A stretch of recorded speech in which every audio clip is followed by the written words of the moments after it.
Hey guys, for today's videos ay ito na nga, tiningnan ko nga yung penny ko dito.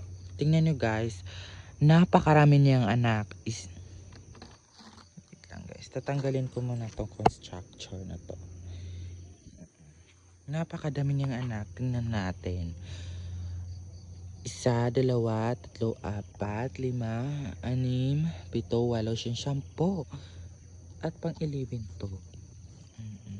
So, ang gagawin ko dito po ay tatanggalin ko to. Pero hindi ko alam paano ko to tatanggalin.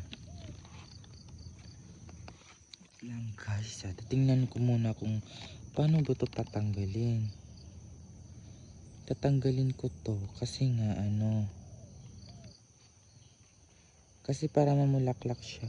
I mean, tatanggalin tong mga anak niya kasi ang mga anak niya ang lalaki, hindi itong bunga. So kapag tinanggal natin to, mas lalaki to. So yan muna guys.